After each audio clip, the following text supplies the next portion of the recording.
your postpartal puerperial po yan. Really, puerperial. May R-I-A-L. Okay, puerperial infections. So basically, infections that had occurred after delivery. So marami itong types, but I'll be discussing first the general concept of postpartal puerperial infections. So ito po siya. Postpartal puerperial infections are infections of the reproductive tract, okay, that happens postpartum. And take note that reproductive tract infection is still one of the leading cause of maternal mortality according to research of Pavon, Purinton, and Peterson. Malapit na kayo mag-research, third year. Dapat ngayon pala nag-iisip ka na. Dapat may nakalistahan ka na para pag sinabi pa na group na kayo, ito mga suggestion ko, gano'n. Lalo pag STEM graduate ka. Kasi mga STEM graduate dyan. Di ba brainy kayo sa research? Nakapagod pa lang sa pamangkin ko minsan. Ang galing-galing sa research yung pamangkin ko. Bakit? Depende. Kung gusto nyo mag-experimental, pwede pa rin. Pero commonly, quantity. But they are slowly going towards qualitative side. Kasi kukunti ang qualitative. Depende sa'yo, sir. Depende sa grupo nyo, kasi hindi-depends nyo naman yun. Kadalasan, yung group, kung isang group kayo, hatiin yung group nyo into 3 groups. Subgroups. So para may 4 members each. Kasi isa lang advisor nyo. Tapos yun, after nun, pagagawin kayo ng at least 3 titles. Kasi pipresent nyo sa CIU muna, sa advisor. Tapos pag nakuha niya, o sige, i-depends nyo. Pero dapat lagi kayo may backup. Yung pinakamaganda sa tatlo, yun ay sasubmit nyo for the title defense.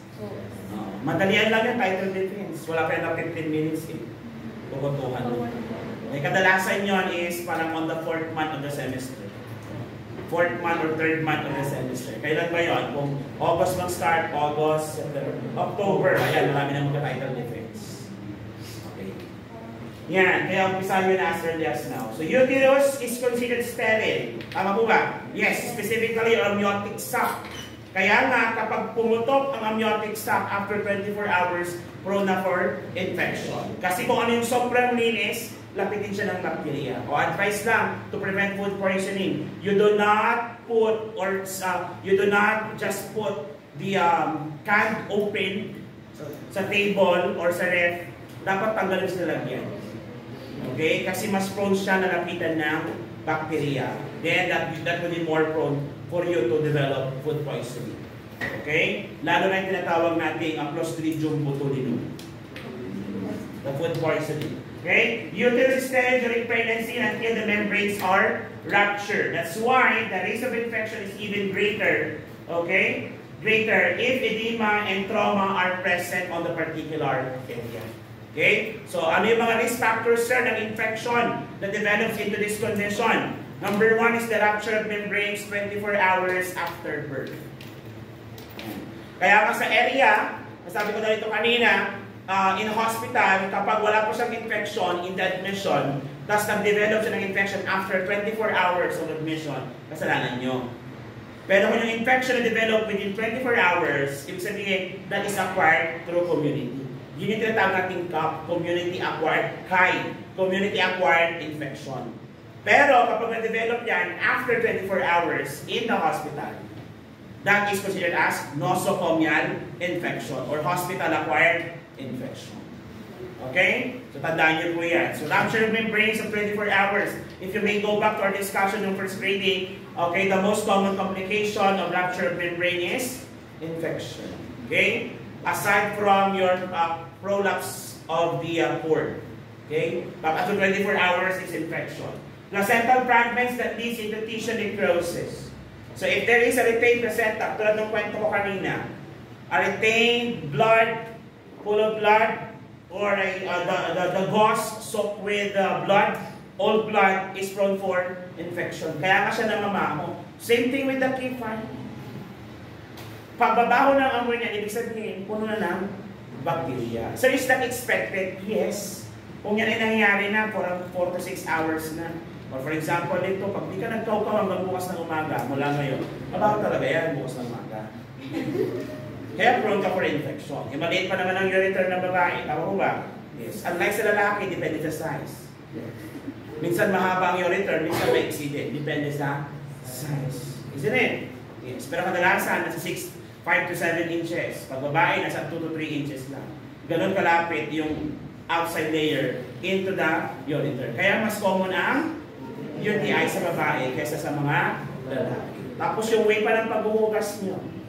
Okay, you are prone for infection with that. Yung way ng paghuhugas. So dapat ang paghuhugas is from front to back. Huwag back to front. At lalo huwag side to side. Baka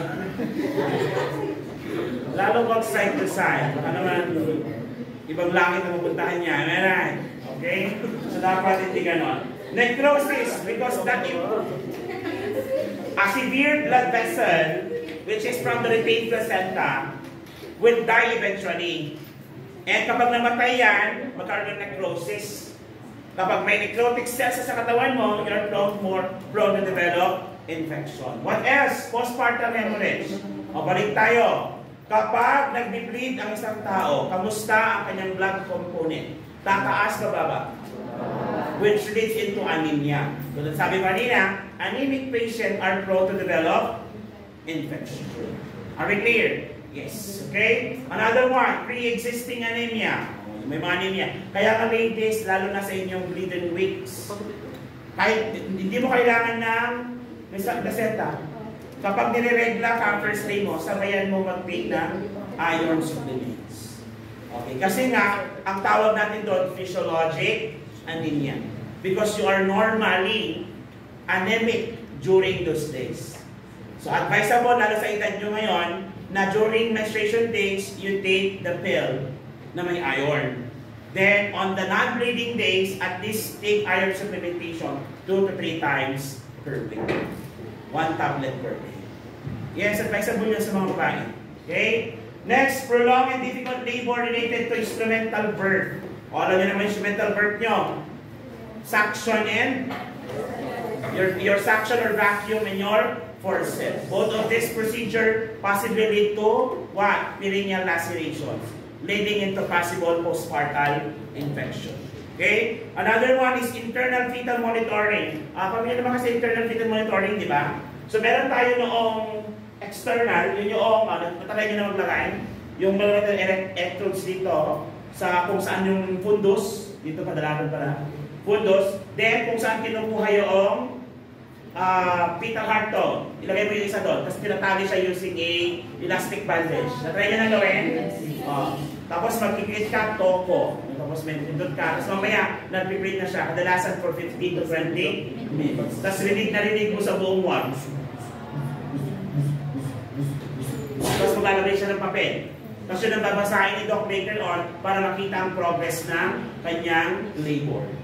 Okay? Tapos yun yung iatak sa kanyang parto graph. Hindi yung parto graph, depende sa criteria, makikita mo kung 4CS na ba siya or pwede pa rin siya for normal spontaneous delivery. And parto graph was discussed to you last semester, isn't it? Yes, yung graph, tapos may pink crow, may green lane. Ano nyo yan? Okay? Internal fetal. Ito naman, ganun din, fetal monitoring. Pero, pamilya tayo sa vaginal ultrasound. Meron kasi tayong abdominal ultrasound, meron din naman vaginal ultrasound. Yung abdominal ultrasound, talagang dito. Pero yung vaginal ultrasound, para siyang electrodes lang ha. Para siyang batuta. Pero manipis na ka na batuta, hindi yung malaki.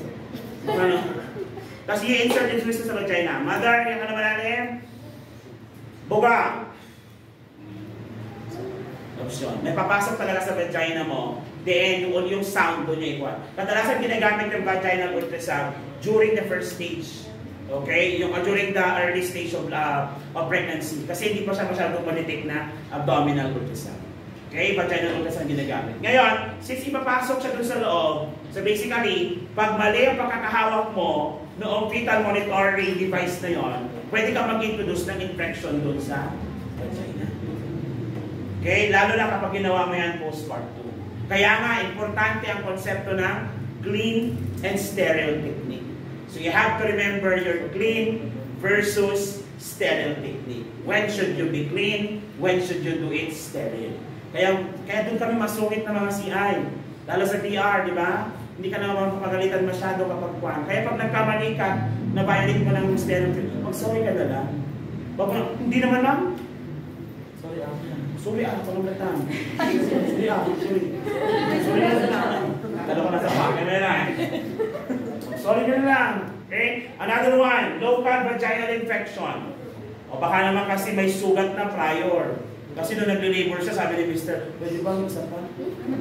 Bago mga anak. Ginawa niya rapido. Tapos nagkaroon pa ng bago rupture. Okay, kung ano man ang ginawa niya sa kipaidosis. Okay? And uterus explored after delivery. Nakatap explored after delivery, no? Pagkapanganak, let us explore. Actually, na-explore naman talaga. Kasi, di ba pinapasok yung kamay? Sabi ko nga sa inyo, di ba? Mga nilecturean ko ng dito. Gano'ng kaluwang yun? Like, you can really insert two hands and clap inside. Pwede yun. Actually, pag gumanon ka na, sumigaw ka, may echo. Okay, pagpakalugar ng echo. So yan, explore. Normal naman ito. Kaso nga lang, kapag unsterile kasi yung pagkakakuan. Minsan umaabot to, di ba? Kita niyo yan? Pag kinakawal, umaabot.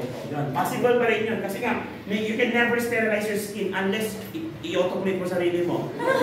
Diba? Ay, kailangan sterile yung kamay ko. You can never sterilize your hands. You can only disinfect it, but you can never sterilize it. Because sterilization means either you autoclave or you boil it. Ay, mamaya may surgery ako. Sterilize ko nga. Sakit na. Tama, meron. Possible complication. Okay, possible complication. Now, a localized infection always has a possibility of becoming systemic. Take note of that. Always has a possibility of becoming systemic. Pag sinabi natin systemic, it involves now the entirety of the body system. Okay? Actually, pag nilalagnat ka, systemic na yon. Okay? Kasi dapat ang init kapag may infection, localized lang doon sa area kung saan siya nanisugat. Pero kung buong katawan mo na uminit, lagnat, fever is already a sign of systemic infection. Now, systemic infection may later lead to septicemia. And septicemia may lead to septic shock. Okay, very important that we always follow the procedure of sterile and non-sterile technique na madalas nakakalimutan ng mga estudyante. Maswerte nga yung iba, early as second year, nakapag-OR. Meron dito, di ba? May mga ita ko nag-post sa CHDG. Yung mga nasa China ba yan? Ay, sila pala yun. In fairness naman, yung pinost nilang picture, kamukha nila lahat. Mga sila mga Chinese din. Ano masama doon? Singkit no, sila. Moe. Sarala. Pero singkit-singkit. Tsaka yung isa pa yung mapunti na Domingo. Ayun, basta. Di ba? Pero may mukhang Koreano. Yung mapunti yung dancer mo. Dancer yun, di ba? Yung dancer yun, nasa arts. Kasi nakita ko kasi may pero silang picture.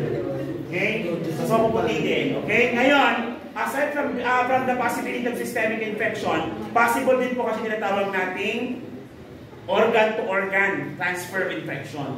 So from the uterus, pwede yung lumabas into surrounding organ. Lalo na kapag nagkaroon ng exposure yung peritoneum. It may lead to peritonitis. Peritonitis is the infection of your peritoneum. Ano yung peritoneum? Pag binuksan mo ito, nakita mo yung mga space na yon. Tapos pero alam niyo yung parang chicharong bulaklak? Alam niyo yung chicharong bulaklak? Yung puti?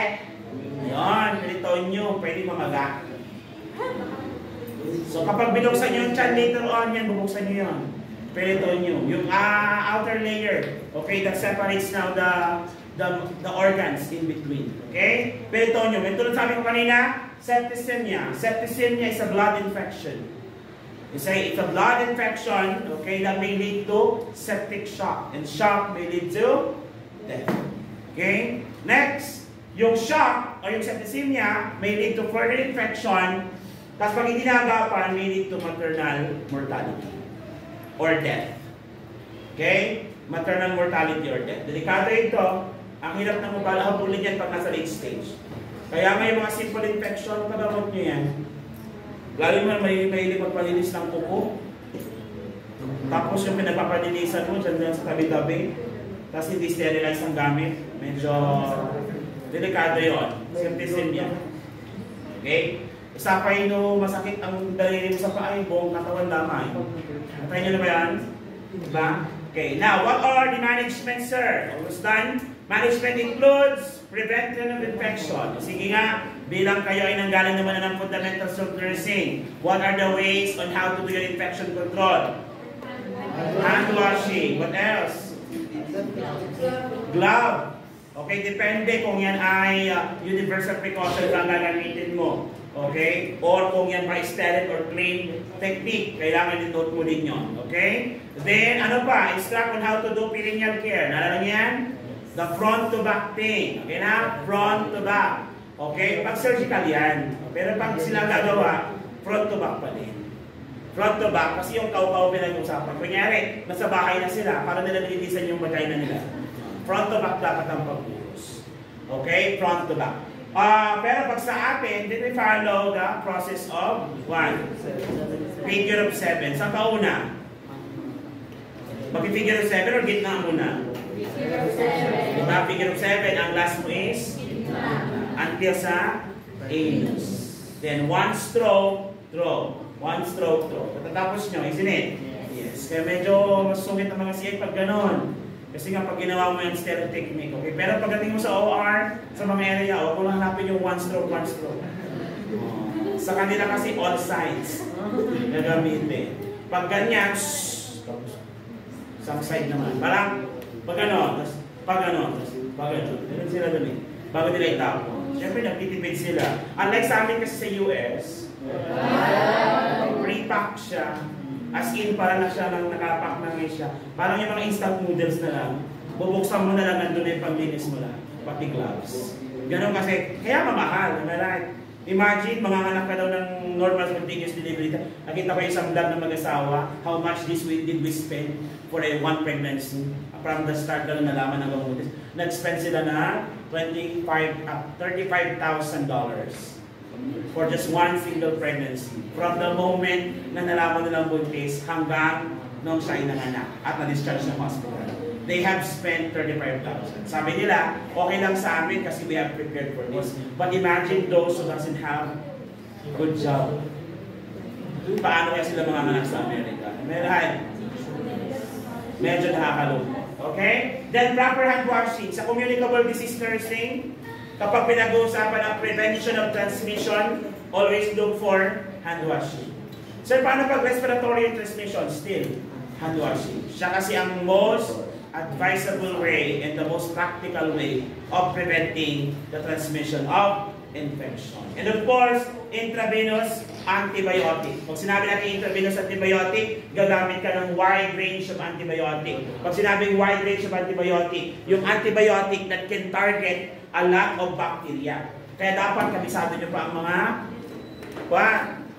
first generation, second generation, yan. Balikan nyo. Kasi pagdating nyo ng third year, sila ulit. Yung akala mo, pinasa mo na ang pharma.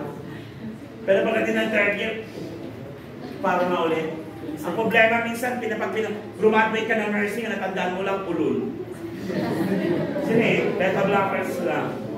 Minsan nga yung son-son-son, nakakalimutan mo pa. Ano yung son-son-son?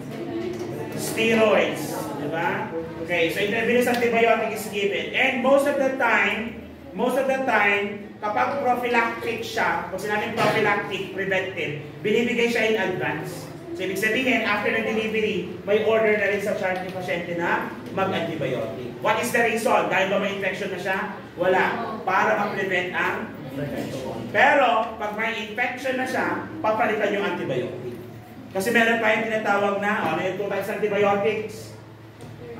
Bactericidal and bacteriostatic. One that kills the bacteria and one that stops the development or culture of bacteria. Kaya nga may mga instances na may mga sakit na dalawang antibiotic niya, tama? Kaya ngayon issue about the post, about sa pharmacy thing, na sobrahan ni nurse. Napanood niyo ba yan? Hindi na naman alam na sinisisi nung itong pasyente, kamag-anak ng pasyente kung bakit namatay yung kapatid niya. And he or she or he is a pharmacist, tapos sinisisi niya sa doktor sa mga nurses. Okay. Marami siyang pinoint out doon, pero wala naman doon yung part naman ng nurse. May mga nagtanggol sa nurse, meron din naman hindi. Hindi kasi na, bakit kasi pinagsabay ang antibiotic? Hindi ba dapat isa? May ganun-ganun siya. Hindi ko alam kung pharmacist na talaga yun, estudyante pa lang. Okay, kasi nga, may mga pinagsabay talagang antibiotic. Bakit ganito yung drop rate ng calcium, blah, blah, blah, ganito. Ganun yung mga kanya. So, dapat alam nyo rin yun. Lalo pag ikaw ay naging ICU. Sa mga ICU nurse, parang ang peg niya yung mga residente. Yung ba tipong, alam niya na yung gagawin kasi hindi niya lang ginagawa. Waiting for order. Yung ba tipong siya lang isang papalala, Doc, may ganito siya. Hindi ka ba mag-order ng ganito? Ay, oo nga no, sige. Minsan ganun ng mga ICU nurses. So kapag naging ICU nurse ka later on, dapat medyo may yabang. Yung yabang na may kasamang utak. Hindi yung yabang lang. ICU nurse ako! O, anong place na pasyente mo? May ganito siya. O, ano gagawin? Wala pang order si Doc. Patay tayo siya. So, dapat may idea ka sa kung anong gagawin. Hindi mo man siya pwedeng gawin basta-basta, but at least may idea ka so that you can question kung mali yung ginagawa ni Doktor. Sure, pwede mo bang gawin yun? Yes. Okay? So, that is your therapeutic management for patient with postpartum bacterial infection. Do you have any question? None. Are you sure? Yeah. We will end the discussion on that note.